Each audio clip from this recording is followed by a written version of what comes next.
नमस्कार मित्रों। पिछली बार हमने देखा था कि यदि किसी रुग्ण को अधिक मूत्र प्रवृत्ति और अधिक मल प्रवृत्ति इनमें से कोई एक अथवा दोनों परेशानियां आ रही है तो सामान्य परिस्थितियां क्या हो सकती है। इस बार हम देखेंगे कि यदि कोई रोग की संभावना हो सकती है तो वह कौन से हो सकते हैं, यदि कोई व्याधि हो सकती है तो वो कौन से हो सकती है और उसकी अवस्था क्या हो सकती है। दोस्तों, यदि कोई रोग, उसके कोई लक्षण यदि कोई इस तरह से मिल रहे हैं तो इतने सारे रोगों में से कौन से रोग की होने की संभावना अधिक बढ़ती है और किस तरह से, ये हम देखते हैं। दोस्तों, ये दोनों लक्षण कभी कभार ज्वर यानी कि बुखार में भी देखने को मिलते हैं। वो कुछ इस तरह से रहते हैं। यदि किसी रोगी को ज्वर रहता है और उसकी ज्वर की आम अवस्था है यानी कि वह ज्वर अभी कच्चा है, नया नया है, या उसके ज्वर में बढ़ने की शुरुआत अभी नहीं हुई है, जैसे कि कोई बुखार आ रहा है, वो 104 105 डिग्री तक अभी तक नहीं पहुंचा है, इतना तेज बुखार नहीं आ रहा है, उसके पहले की अवस्था है, तो वह कच्चे बुखार में एक लक्षण मिलता है जिसे कहते हैं बहुमूत्रता। यह बहुमूत्रता यानी वह बार बार मूत्र की प्रवृत्ति करने के लिए उठता है, जैसे कि कभी कभार ठंड के मौसम में रहता है, बार बार ठंड लगती है तो मूत्र की प्रवृत्ति अधिक रहती है, उस तरह का कुछ लक्षण यह मिलता है। यदि ज्वर पच्यमान यानी कि जब पकने लगता है तो उसकी ताप में वृद्धि होने लगती है। जब यह ताप में वृद्धि होने लगती है तो मल की प्रवृत्ति होने लगती है। रुग्ण भूखा होने के बावजूद भी उसकी मल प्रवृत्ति 1 दिन या 2 दिन तक होती है, एक बार अथवा 2 बार। फिर आता है निराम ज्वर अवस्था, यानी कि अब ज्वर में से जो भी कच्चापन है वह दूर हो चुका है। ज्वर अभी रुग्ण में मौजूद है किंतु वह अब कच्चापन नहीं है, वह पक चुका है। तो ऐसे ज्वर की अवस्था में दोष की प्रवृत्ति होती है, जैसे कि वायु की, पित्त की या आम की या कफ की। जब ऐसी प्रवृत्ति होने लगती है साथ में कुछ स्वेद प्रवृत्ति भी होने की शुरुआत होने लगती है, तो ऐसी परिस्थिति में मल अथवा मूत्र का प्रवृत्त होना यह लक्षण दिखेगा। कभी कभार पित्त ज्वर रहता है यानी कि पित्त प्रधान, जो कि सामान्यतः सर्वगुण, उष्ण गुण ऐसे गुणों से युक्त दोष है, तो यह जब प्रधानतः रहता है शाखा में या कोष्ठ में, त्वचा पे, तो वह ज्वर में अतिसार एक लक्षण के तौर पर दिखता है। अतिसार वैसे एक व्याधि है, यह अतिसार एक व्याधि है या रोग है, किंतु यहाँ पर यह एक लक्षण मात्र रहता है। अतिसार यानी क्या होता है कि जो भी मल रहता है वह द्रव रूप में आता है और उसका सरण होने लगता है। तो यह सरण क्या हुआ, जैसे कि इस तरह से कोई ढलान हुआ, कोई ढलान हुआ, यदि हम यहाँ पे इसके ऊपर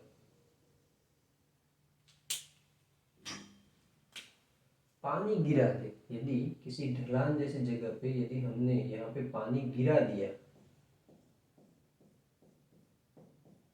तो क्या होगा, यह पानी यह ठहरेगा नहीं, वह पानी यहाँ से इस ओर खुद ब खुद धीरे धीरे करके बहने लगेगा। तो ये जो पानी यहाँ से ऐसे बहता है उसे कहते हैं पानी का सरण। कभी कभार जब ऐसे सीधी सतह होती है, जब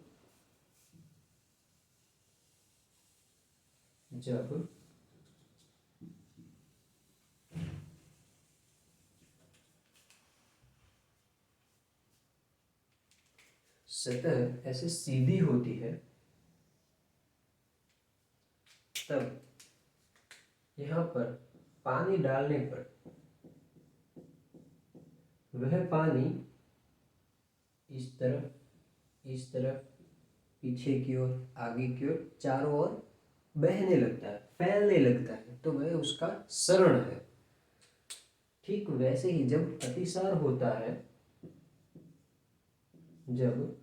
होता है तब शरीर की जो भी पानी का भाग है वह मल के मार्ग से शरण होता है, वह खुद ब खुद बहने लगता है, तो उसे कहते हैं अतिसार। जब पित्त ज्वर की ये परिस्थिति होती है तो पित्त ज्वर में यह अतिसार एक लक्षण मात्र होता है, जो कि पित्त ज्वर के शांत होने पर यह लक्षण ठीक हो जाता है।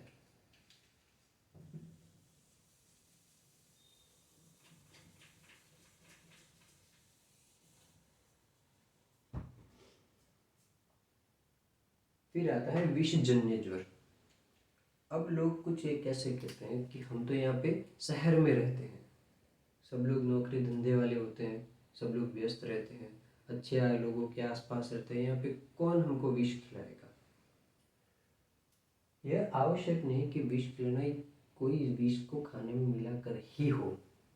यह विष कभी कभार ऐसे भी होता है कि कोई पौधा चुग गया, कांटा चुग गया, पत्ता ऐसा हो गया, या कभी किसी पेड़ का ऐसा कोई रस हो गया जो कभी लग गया हो, तो भी कभी कभार ज्वर आता है। तो ऐसे ज्वर में भी अतिसार एक लक्षण हो सकता है। कभी कभार कोई प्राणी ने काट लिया, कीट ने काट लिया, तो भी यह एक लक्षण हो सकता है। कभी कभार ऐसे भी रहता है आमतौर पर कि खाना सुबह पकाया है, दोपहर शाम होते होते उसको खाने की नौबत आती है, तब सुबह 7-8 बजे का पकाया हुआ खाना शाम को 5-6 बजे जब खाया जाता है, वो भी गर्म करके, तब वह खाना एक हल्के से विष के स्वरूप में असर करता है। जब ऐसा होता है तो वह छोटा सा विष जब बार बार बार बार बार आने लगता है और शरीर में वह समय निकल जाने के कारण भूख भी कम हो जाती है, तो उसकी पचाने की क्षमता भी कम हो जाती है। ऐसे में यह विष भी नहीं पच पाता है, तो उसे आमतौर पर फूड पॉइजनिंग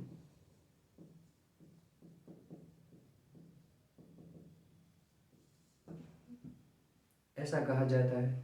जब इसका असर आता है, ऐसा कुछ बनता है, तो भी अतिसार एक लक्षण के रूप में मिलता है।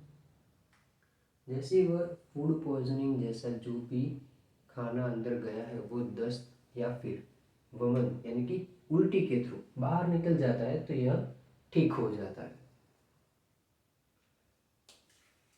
दोस्तों, और भी अलग बुखार है जैसे कि धातुगत ज्वर, उसमें भी यह अतिसार या अधिक मल एक अथवा अधिक रूप से देखने को मिलता है, जैसे कि मांस धातुगत ज्वर, अस्थि धातुगत ज्वर। जब ज्वर आता है और विरेचन, यह विरेक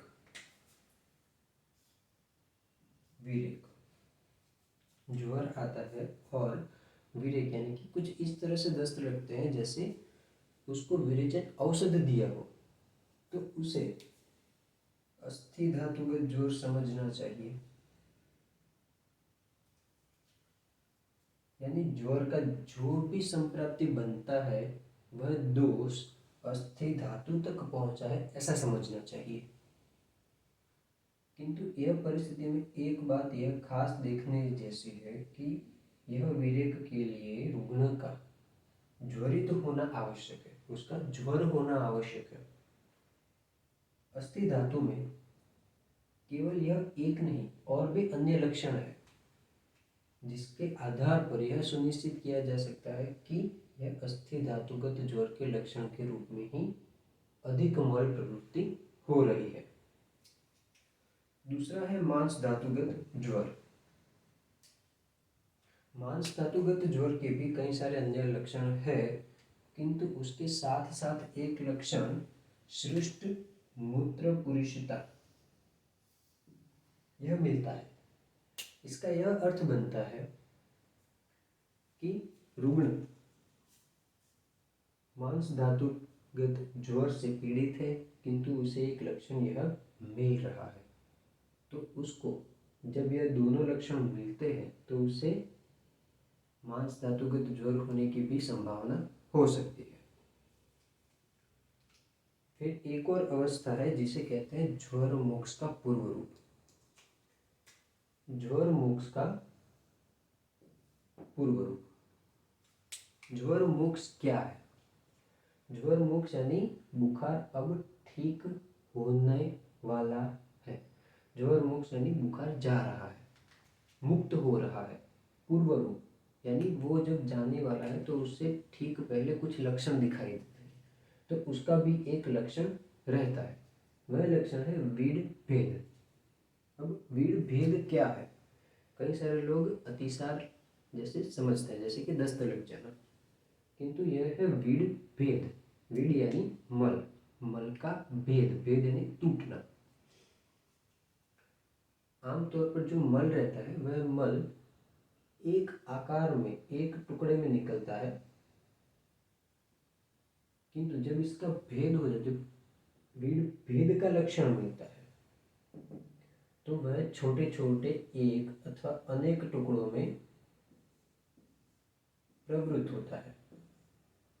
कई सारे ऐसे रोग भी हैं जहाँ वीड भेद भी एक लक्षण मात्र है।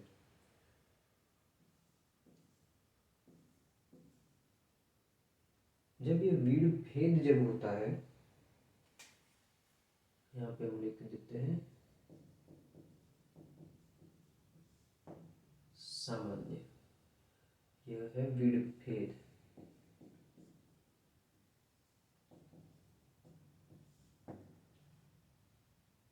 जब यह वीड भेद होता है तो यह आवश्यक नहीं कि केवल इस मल का टूटा हुआ स्वरूप ही हो। कभी कभार इस मल के साथ कोई ऐसे द्रव पदार्थ भी साथ में रहता है जो कुछ कुछ अतिसार की भांति द्रव के साथ टूटा हुआ मल टुकड़ों में आता है। यहाँ पे इसके रंग, वर्ण अथवा गंध का कोई उल्लेख नहीं है, केवल मल टूटा हुआ आता है, बस इतनी ही बात करी गई है। आगे और भी रोग हैं जिसका वर्णन और जिसके बारे में हम आगे देखेंगे। धन्यवाद।